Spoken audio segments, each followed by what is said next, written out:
Тројца раководители на сектори, еден помошник, тројца советници и тројца помлади соработници. Вака ќе изгледа подновениот тим на вице-премиерот за борба против корупцијата Љупчо Николовски, откако владата објави оглас за нови 10 вработувања.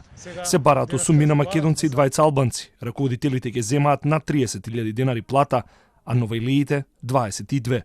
Но што точно ќе работат не е наведено во огласот, да бидат со високо образование, да знаат англиски јазик и да имаат желба за борба против корупцијата, им порача нивниот иден шеф.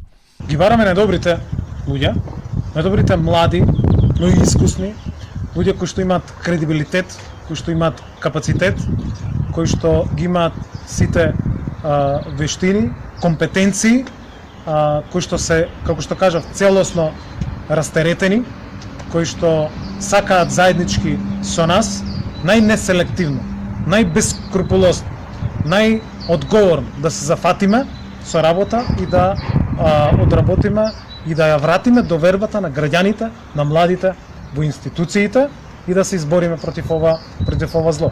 Откако и самиот објави на социјалните мрежи дека очекува млади и надежни поединци да се јават на огласот, Николовски се соочи со критика од стручната јавност дека овие луѓе немаат никакви истражни овластувања. Беден против криминалот и корупцијата остануваат јавното обвинителство, финансиската полиција, а за таа цел избрана и Комисијата за спречување корупција во парламентот. Дали станува збор за само нови административци во владата, антикорупцијска најави дека утре ќе го испорача нивниот став до Николовски и јавноста. Додека едниот вработува нови, другиот вице-премиер распределува вработени кои со години седеле дома според рамковниот договор. 20 на неги поминаа проверките за во МВР, над 600 тргнале на работа, а за дел веќе има критика дека одбиваат работни задачи во пазарниот инспекторат.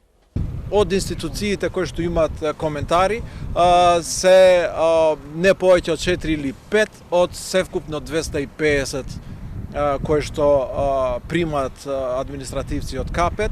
Има таква несреќна изјава од некои од челници на некои институции, но мислам и дека тие ќе се решат. Значи, нема отпор за примање на КАПЕТ административци, туку има барање за административци кои што ги исполнуваат потребите на тие институции. Николовски, освен корупција надвор, од владата ќе лови и внатре. Испорачан е предлог за ограничување на лимитот на службените картички на функционерите, со кои со години се плаќале високи ресторански сметки за екзотична храна, а за прекумерно трошење последен беше посочен Аријанит Хоџа, министерот за земјоделство. Македонија доби средна оценка за спроведување на само половина од препораките на телото Греко за борба против корупцијата за минатата година. Препораките со најниско ниво на усогласеност се однесувале на парламентарците.